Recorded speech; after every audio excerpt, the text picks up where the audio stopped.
Hello everyone and welcome back to another Schmeat video. The setup is still shit right now and I'm going to be super busy this semester with college, so I don't know if I'm going to get my good setup back out because it's a lot of work to, film, edit, do audio for my good setup.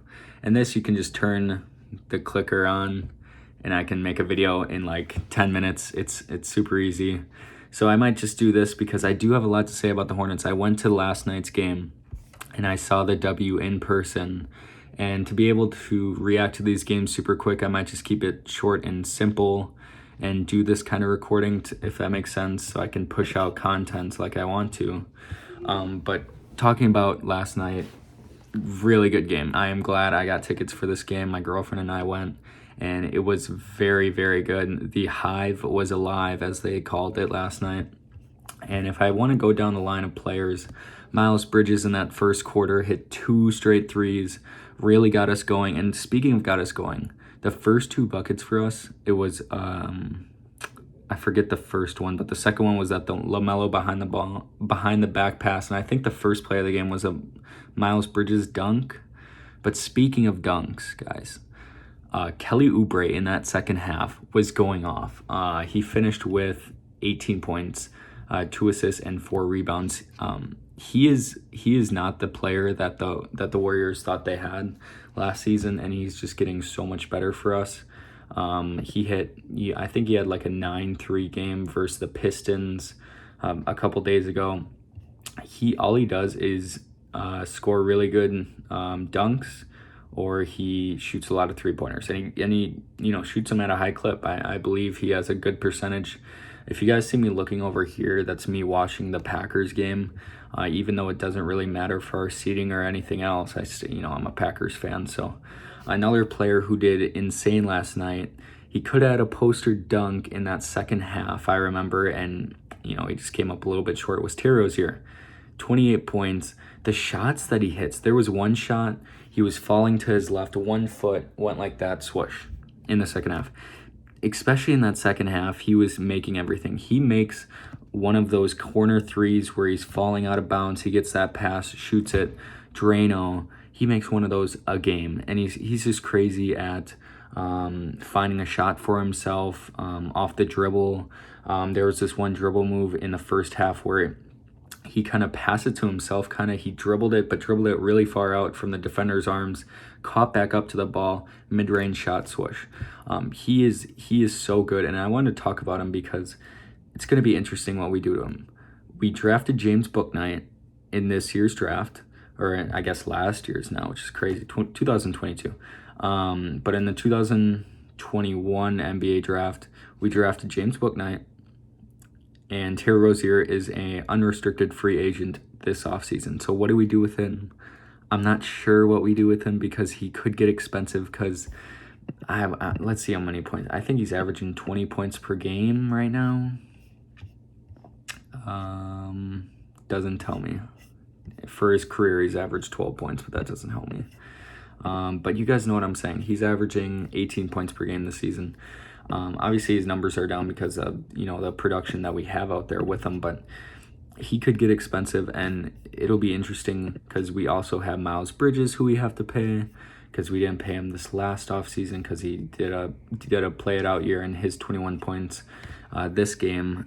He's great. He is great. His highlight dunks, his 3-pointers, his explosion. He does bully ball to the rim. There was a play in the fourth quarter where he just bullied his way to the rim, and there was nothing you could really do about it. They did a coach's challenge on it, and even though he put his arm like this on the defender and got his way and still got the foul on Chris Middleton, they didn't even call it back. It was and one, and I didn't know if that was the right call, but it was a call regardless. If I want to keep going down the line, let me finish what I was saying about Terry Rozier and Miles Bridges. It'll be interesting who they pay because we do have James Bouknight right there, and he had a couple good games while everybody was out with COVID. So do we pay Miles Bridges with the upside, and he's younger, and he's built for a great season next season? Will he continue growing? I think Terry Rozier, everybody realized he's maybe hit his peak. With it, maybe even in the Celtics days, but you realize what Terry Rozier is right now. this is the player he's going to be for the rest of his career. You really don't know what that, with Miles Bridges. He could be this 27 point per game scorer in 2 seasons. You don't really know that potential that he has right now. Maybe he caps out with, his 20 points per game right now average into these next couple seasons if we keep him around. But I think it's interesting what we do with Terry Rozier, because I believe if we didn't draft James Bouknight, if we traded our draft pick, if we got a better center, there wasn't really a better center other than, we got the best center we could with the 19th pick in Kai Jones. But if we didn't get a James Bouknight type guard in the draft, there was possibility we would keep Terry Rozier around, and we could make it flexible. If Terry Rozier wants a pay cut, maybe we could do something with that. But it looks like he's out after this year, which sucks because he is that guy. I remember him and D. Graham, a great duo. He really did really good last year, developing those young guys like LaMelo in the lineup, and he's doing great this year after a slow start. So it'll be interesting what we do with him. Another player who is, I call him the most average player I've ever seen every time I talk about him, Gordon Hayward. 9 points, didn't have the greatest of nights, but it's okay. It's Gordon Hayward is that guy where he either drops 22 points and it's like, oh, that's a Gordon Hayward stat line, or he drops 5 points. And it doesn't really have an impact on the game, whatever he scores, which is really interesting.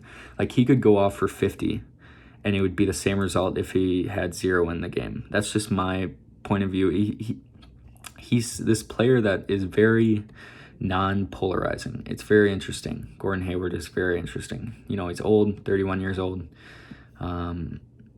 There's not really much that sticks out to Gordon Hayward when you watch him in person. Like, it's pretty much the same as when you watch him, on your computer, on your TV. It's Gordon Hayward. Another player didn't have the greatest of nights. 4 points for Mason Plumlee.